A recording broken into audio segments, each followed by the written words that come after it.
Have you ever felt pain when paying money, yet suddenly spent freely just because an item had a discount label or was wrapped in colorful packaging? This floating question appears between money and reason. Many people believe they are rational, but the moment they enter a supermarket, a shopping mall, or simply see a promotion notification on their phone, they lose control. Behind the modern appearance of knowledge, human beings are still pulled by emotions, expectations, and silent social rules. Sometimes it happens in very small moments, standing between two identical products with different brands, or telling yourself you deserve a reward. At that moment, irrational decisions begin to form and quietly spread. They slowly erode the financial self-control people believe they have. So, why do knowledge and experience still fail to protect us from repeating the same money mistakes? Where is the boundary between real needs and temptation dressed as logic? Are these psychological tricks recognizable, or do they permanently manipulate our spending decisions and our dreams of freedom? Money leaves the wallet not as a simple calculation, but as a silent negotiation between desire, fear, and unnamed impulses. So, who truly controls money? And is there a way to stay clear-minded inside a world full of temptations? Before we continue, listeners are encouraged to read the book themselves to experience its ideas fully. And now, let us begin the journey.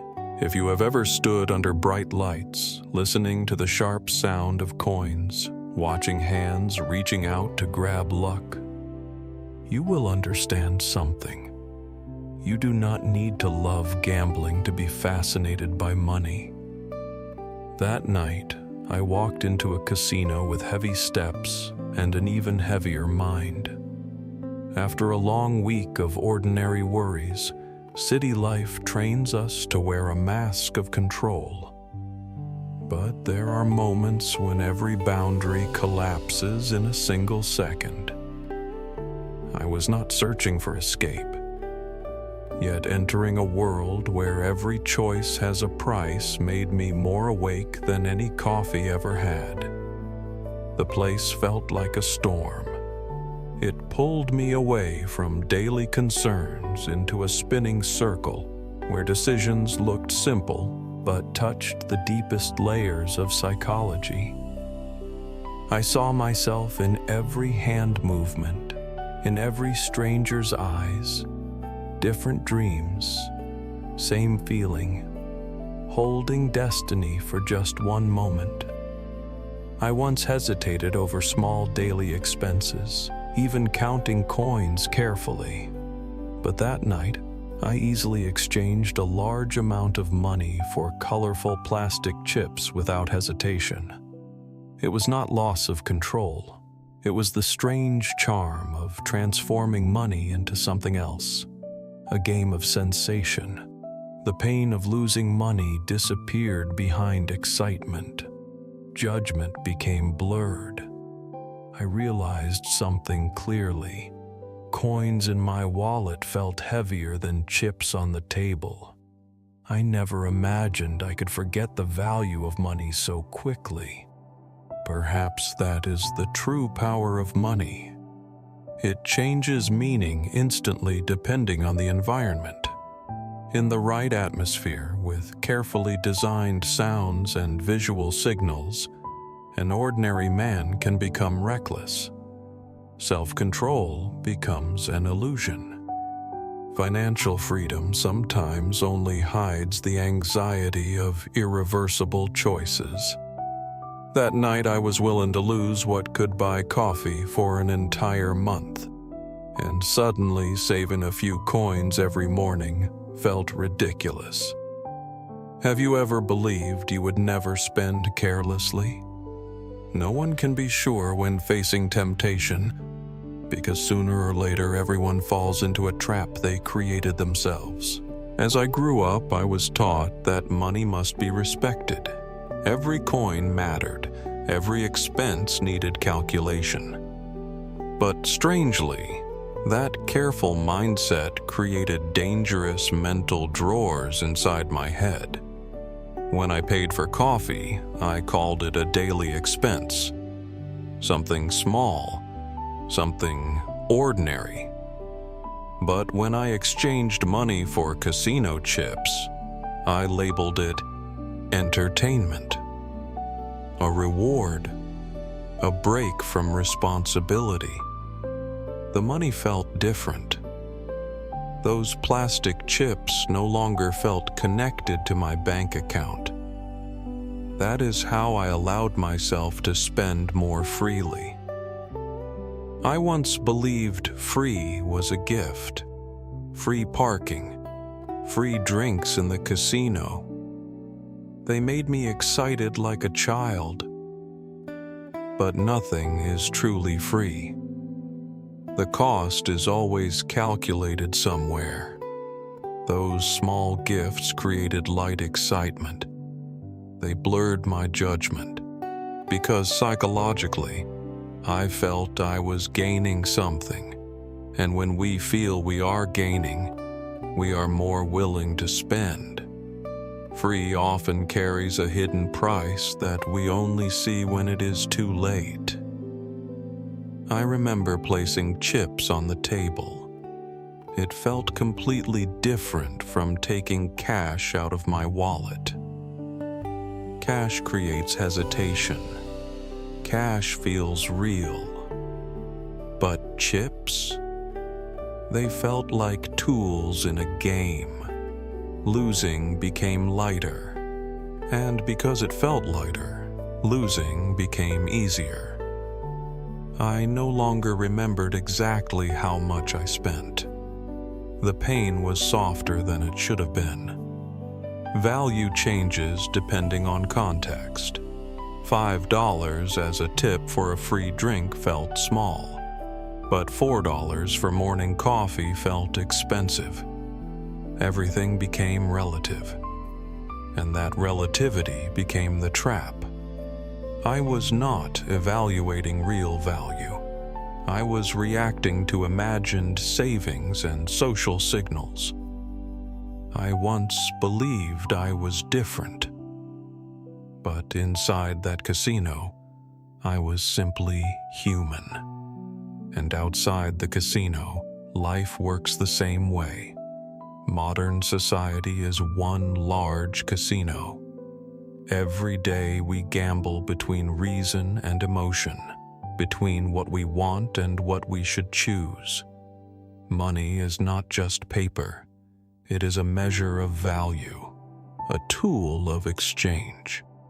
But because it can become anything, it becomes dangerous. When everything can be exchanged for money, every decision requires sacrifice, and often we do not see what we are giving up. I did not always think about opportunity cost. When I bought something, I only thought about that item. I never thought about what I was losing. But money is not only spending. Money is always exchange. To buy one thing means giving up another. One weekend, I looked back at my expenses. Because of what I bought earlier, I had to choose between eating out or buying a book. That was the moment I understood. Opportunity cost is not just numbers. It is lost experiences. It is conversations that never happened. It is moments that could have belonged to me but disappeared silently. When I bought a car, I never imagined the trips I would cancel, the dinners I would avoid, or the debt that would follow me for years. I only thought I was not buying another car. I forgot I was sacrificing many other possibilities. Humans rarely compare all alternatives. money is too abstract.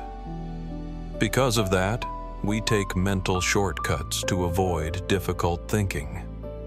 Credit cards and loans make spending easier, but they hide consequences. When we cannot clearly see what we are giving up, we make poor decisions. I have felt it many times. At the end of the week, I wondered where my money went. The excitement of buying faded quickly. But the missed opportunities remained longer. Money gives us choices, yet every choice removes others. The real cost is invisible, and perhaps that is why we repeat the same mistakes. Not because we are careless, but because we cannot see what we lost. For a long time, I believed I could control my spending simply by organizing it. I divided money into many small categories: food, transportation, rewards, unexpected expenses. Each category gave me comfort. It felt logical, structured, safe. But slowly, I noticed something strange. The more I divided money, the easier it became to spend. When I saved in one category, I allowed myself to overspend in another. I called it balance. In truth, it was permission. I told myself, I deserve this.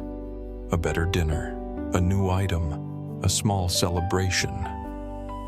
The reward repeated itself again and again until the savings lost meaning. This is the danger of mental accounting. We do not see money as one whole. We see many small pockets, and each pocket becomes an excuse. Like pouring drinks at a party, one glass never feels like much, but the bottle empties quietly. I watched friends do the same thing. They tracked major expenses carefully, yet spent freely on small pleasures. At the end of the month, they were confused where the money went. Nothing seemed large, yet everything was gone. Society encourages this behavior. Messages everywhere say, "You deserve it. Reward yourself. Treat yourself better." Little by little, emotion replaces reason. The spending feels justified, even responsible. But true control does not come from categories. It comes from honesty. Before spending, I began asking myself, is this a need or a temporary comfort? That simple pause changed everything. Because money problems rarely come from big decisions. They grow from many small ones we never question. There was a time I believed I was rational about subscriptions and small services. Free trials felt harmless. Try it for 1 month. Cancel anytime. It sounded simple, but something changed the moment I began using them. After a few weeks, those services no longer felt optional. They felt necessary. I became used to the music app, the streaming channel, the comfortable cafe every morning. And when the time came to cancel, I hesitated. It was not about the price. It was about losing something I had already accepted as mine. Ownership changes value. When something belongs to us, even temporarily, we see it differently. We protect it. We defend it. We overestimate it. I once calculated how much I spent in a year on small subscriptions I barely used. The total surprised me, not because it was huge, but because I never noticed it growing. Modern life encourages ownership, more services, more products, more experiences, each one promising comfort, status, or belonging. Advertisements do not just sell items, They sell identity. They whisper, "If you do not have this, you are missing out." Fear of missing out is powerful, stronger than logic. I have chased discounts just to avoid feeling left behind. I have bought things not because I needed them, but because I feared regret. And often the fear of losing something felt stronger than the joy of gaining it. This is the quiet trap. We hold on to things not because they improve our lives, but because letting go feels like failure.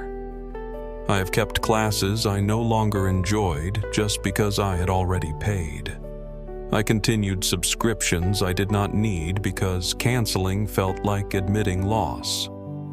But slowly, I began asking a different question. If I did not already own this, would I buy it again today? That question changed everything, because ownership creates emotional attachment. But attachment is not always value.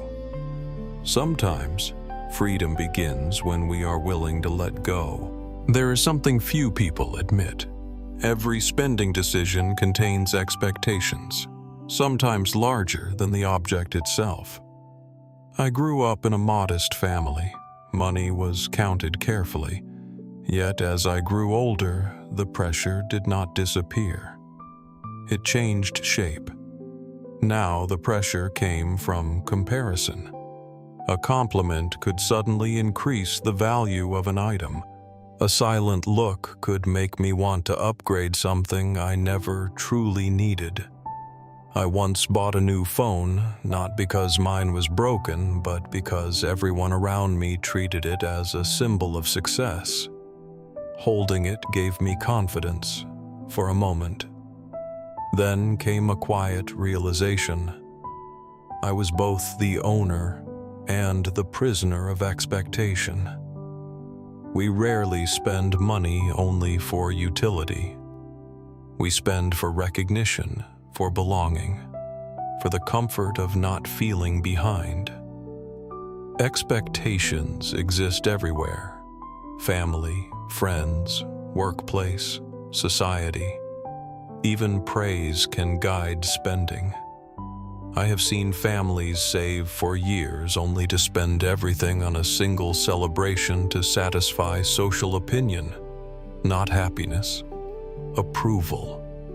The cost is rarely immediate. It arrives later, as pressure, as debt, as silent regret.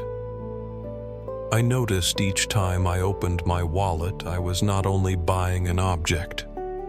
I was negotiating with my past, my identity, and an imagined future. Media and advertising understand this deeply. They do not sell products. They sell a version of life we hope to belong to. And once that image enters the mind, it becomes difficult to escape. We expect satisfaction to last, but it fades quickly. Then we search again. Expectation creates the cycle. I began asking myself, do I want this? Or do I want how others will see me? That question is uncomfortable, but honest, because often the heaviest expenses are not financial. They are emotional. And freedom begins the moment expectations lose their authority. I once walked into a crowded store. Bright lights, large displays, familiar logos everywhere. Two products sat side by side. Same function, same material, different brand. One cost nearly twice as much. I tested them carefully. There was almost no difference. But the moment I saw the logo again, my mind changed. Suddenly, the expensive one felt better, more reliable, more refined. Nothing had changed except my belief. That was the moment I understood. Brand is not only identity, it is perception. companies do not only sell products, they sell stories. They sell belonging. They sell the feeling of moving upward in society.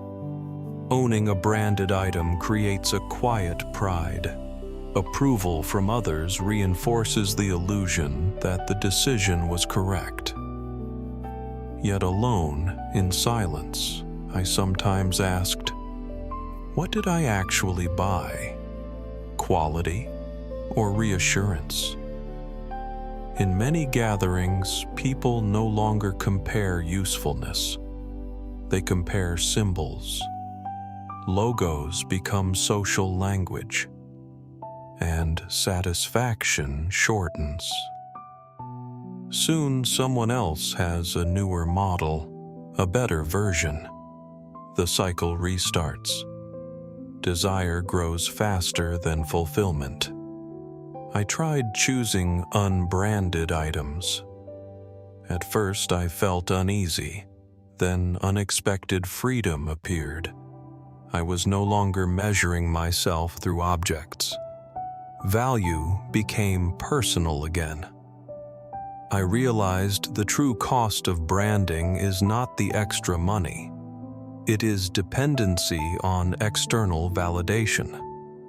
When spending money, I now ask, am I paying for the object or for a feeling created by others? Because once that difference is clear, many desires quietly disappear. The real price of a purchase does not appear at the moment you pay. It appears later, after excitement fades, after the silence returns. Only then numbers begin to speak. I have seen friends celebrate a new possession with shining eyes. Days later, the joy softened. Months later, the payment remained. The object stayed the same, but life around it changed. A car reduced weekend trips. A device replaced small pleasures.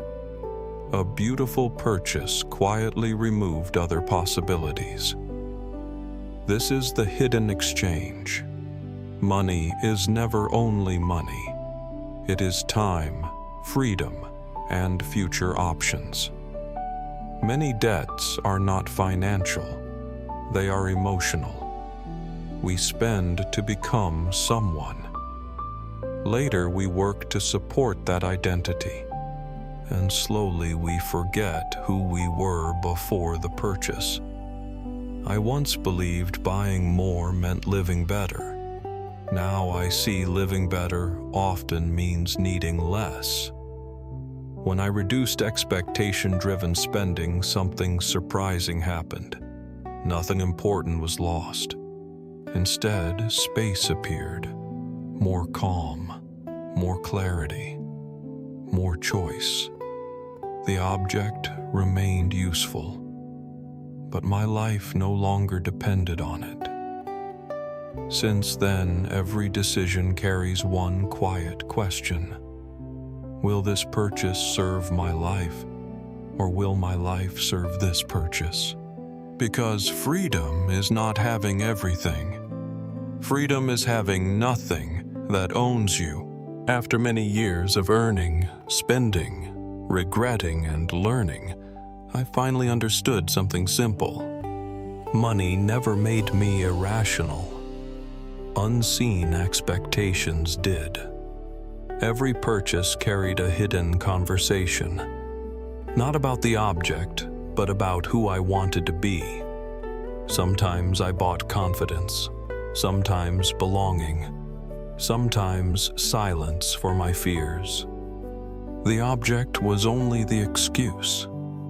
True freedom was not having more money. It was choosing without pressure, without comparison, without proving anything. I stopped asking, how much does it cost? I started asking, what part of my life will this replace? Because every decision draws a line on the map of a life. Follow habits, and the path becomes automatic. Follow awareness, and the path becomes chosen. There is no perfect formula, no rule that guarantees wisdom, only honesty. Honesty about desire, honesty about fear, honesty about limits. Money then becomes a tool again, not a judge, not a master, not a measure of worth. If I learned one thing, it is this: we do not become free when temptation disappears. We become free when we understand it. So each time the wallet opens, I pause, not to resist life, but to choose it.